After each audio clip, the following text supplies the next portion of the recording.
अक्सर हम आसपास देखते हैं कि लोग जिंदगी का हर बड़ा माइलस्टोन हासिल कर लेते हैं, हर उम्मीद पर खरे उतरते हैं और बाहर से उनकी जिंदगी एकदम परफेक्ट सक्सेस स्टोरी जैसी दिखती है। लेकिन इस सब के बावजूद अंदर से एक अजीब सा खालीपन और भयंकर थकान महसूस होती है ना? ये एक ऐसी मिस्ट्री है जिसका जवाब बाहरी दुनिया में नहीं बल्कि हमारी अपनी बनाई हुई पहचान के अंदर छुपा है। तो आज के इस विश्लेषण में हम इसी अदृश्य ढांचे को डिकोड करने वाले हैं, जिसे पर्सोना फटीग कहा जाता है।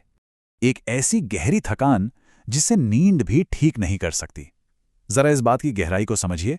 ये कोई ऐसी थकान नहीं है जो दिन भर के भारी शारीरिक काम या मेहनत से आती हो। बिल्कुल नहीं। ये एक क्रॉनिक खालीपन है।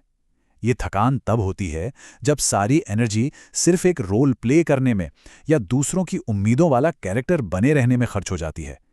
लोग अक्सर इस बारे में बात करने से भी कतराते हैं, क्योंकि डर लगता है कि दुनिया उन्हें नाशुक्रा समझेगी। लेकिन सच तो यह है कि ये एक ऐसा किरदार निभाने की थकान है जिसे जीते जीते इंसान अपनी असलियत ही भूल जाता है। अब इस तस्वीर के दोनों पहलुओं को देखते हैं। एक तरफ तो बाहर से सब कुछ शानदार लगता है, सारे गोल्स पूरे हो रहे हैं, लोग तालियां बजा रहे हैं, एकदम परफेक्ट इमेज।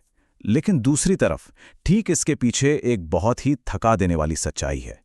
दुनिया को खुश करने के चक्कर में अपनी जिंदगी की कहानी को इतना ज्यादा एडिट कर दिया जाता है कि ओरिजिनल ड्राफ्ट कैसा था ये किसी को याद ही नहीं रहता। ये सिर्फ थकान नहीं है, ये अपनी असली पहचान खोने का एक बहुत बड़ा अलार्म है। कार्ल जंग और पर्सोना, अदृश्य संरचना को समझना। आखिर इस पूरी समस्या की जड़ क्या है? महान मनोवैज्ञानिक कार्ल जंग ने इंसान के दिमाग की इस बनावट का बहुत ही शानदार नक्शा तैयार किया था और हमारी इस सामाजिक पहचान को एक खास नाम दिया। उन्होंने इसे नाम दिया पर्सोना। ये लैटिन भाषा का एक शब्द है जिसका सीधा सा मतलब है नाटक में पहना जाने वाला मुखौटा। अब देखिए, जंग का मानना था कि समाज में सुरक्षित रहने और दूसरों के साथ घुलने मिलने के लिए हर इंसान को इस मुखौटे की जरूरत होती है। ये एकदम नॉर्मल बात है, चाहे वो ऑफिस का प्रोफेशनल बर्ताव हो या घर में एक जिम्मेदार इंसान का रोल। असल में ये मुखौटा समाज में सर्वाइव करने का एक बहुत ही जरूरी टूल है और इसके होने में अपने आप में कोई भी बुराई नहीं है। लेकिन असली प्रॉब्लम तब शुरू होती है जब मुखौटा चेहरा बन जाता है, पहचान का विलय। मनोवैज्ञानिक तबाही तब नहीं आती जब कोई मुखौटा पहनता है, बल्कि स्ट्रक्चरल तबाही तब होती है जब वो मुखौटा असली चेहरे के साथ हमेशा के लिए चिपक जाता है। एक ऐसा खतरनाक फ्यूजन जहां ये याद ही नहीं रहता कि मुखौटा कहां खत्म हो रहा है और असली चेहरा कहां से शुरू हो रहा है। जिंदगी जीने के तरीके में ये शिफ्ट बहुत ही खतरनाक होता है। शुरुआत में तो इंसान अंदर से बाहर की ओर जीता है, मतलब फैसले अपनी सच्ची भावनाओं और असली इच्छाओं के आधार पर लिए जाते हैं। लेकिन इस फ्यूजन के बाद पूरी जिंदगी बाहर से अंदर की ओर हो जाती है। फिर सिर्फ वही फैसले लिए जाते हैं जो उस मुखौटे को दुनिया की नज़रों में सही साबित करने के लिए ज़रूरी हो। हर वक्त यही सोचना पड़ता है कि देखने वाले क्या उम्मीद कर रहे हैं। और इस आइडेंटिटी फ्यूजन के रोजमर्रा के लक्षण क्या हैं? ये कोई साधारण स्ट्रेस नहीं है। इंसान अपने दिन का सबसे प्रोडक्टिव और कीमती समय सिर्फ ये कैलकुलेट करने में लगा देता है कि आज उसे दुनिया के सामने कौन सा रूप दिखाना है। अपनी असली राय और विचारों को पूरी तरह एडिट कर दिया जाता है ताकि वो बनी बनाई इमेज कहीं क्रैक ना हो जाए। अंदर का वो हर रूप जिसके लिए उस सामाजिक रोल में कोई जगह नहीं है, उसे बेरहमी से कुचल दिया जाता है। और इस मानसिक युद्ध में आखिर में वो बनावटी पहचान जीत जाती है और सारी एनर्जी निचोड़ लेती है। अब आते हैं इसके सबसे परेशान करने वाले पहलू पर, सामाजिक स्वीकृति का पिंजरा। सफलता हमें कैसे फंसाती है? हम अक्सर मानते हैं कि सफलता और समाज की तालियां इंसान को आज़ाद करती हैं, लेकिन सच तो इसके बिल्कुल उलट है। ये सामाजिक स्वीकृति असल में एक डरावने पिंजरे का काम करती है। हमारे अंदर एक बहुत गहरी जंग चल रही होती है। एक तरफ है अहंकार यानी ईगो, जिसे सिर्फ निरंतरता और सुरक्षा चाहिए। ईगो उन रिश्तों के टूटने से डरता है जो उस झूठी बुनियाद पर टिके हैं। और दूसरी तरफ है गहरा स्वयं या डीप सेल्फ, जिसे हर हाल में सच्चाई और आज़ादी चाहिए।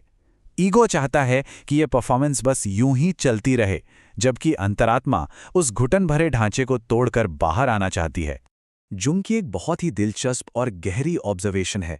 अहंकार हमेशा वास्तविक होने की अपरिचित स्वतंत्रता के बजाय प्रदर्शन के जाने पहचाने दर्द को चुनेगा।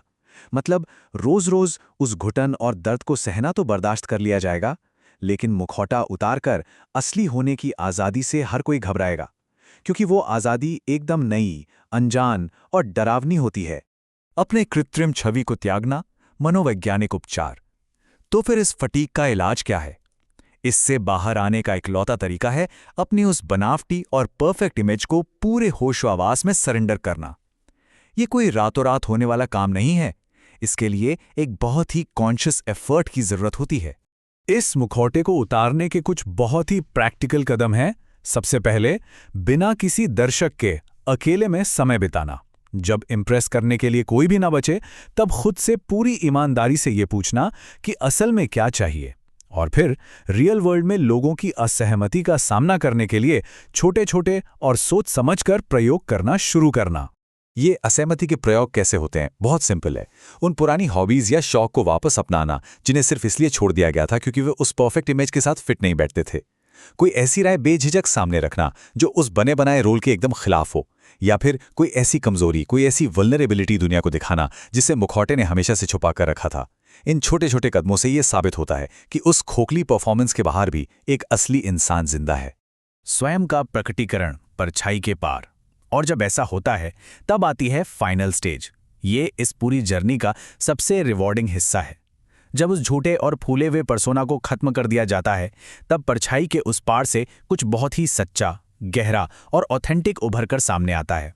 इसी को कहा जाता है द सेल्फ, यानी मन का वो गहरा और असली हिस्सा जो कृत्रिम मुखौटा हटने के बाद बाहर आता है। इसका सीधा सा मतलब है कि जो असंतोष या घुटन पहले महसूस हो रही थी, वो कोई खराबी नहीं थी। वो एक बहुत ही शानदार सिग्नल था कि पुरानी पहचान अब बहुत छोटी पड़ चुकी है और अब एक बड़े और सच्चे स्वरूप को बाहर आने की सख्त जरूरत है। तो इस पूरे विश्लेषण का सबसे बड़ा टेक अवे यही है, वास्तविक बनने का काम उसी पल शुरू हो जाता है जब तालियों की उम्मीद को छोड़ दिया जाता है और सचमुच देखे जाने की बेचैनी को चुना जाता है। तालियों के उस कंफर्टेबल शोर को छोड़कर जब असली पहचान के साथ दुनिया के सामने खड़े होने की हिम्मत दिखाई जाती है, तभी जीवन में सच्ची वास्तविकता शुरू होती है। इस चर्चा को खत्म करते हुए एक बहुत ही गहरा सवाल छोड़कर जा रहे हैं। वो एक शब्द क्या है जो मुखौटे को अपनी जगह पर टिकाए रखने वाले उस छिपे हुए स्वरूप का वर्णन करता है?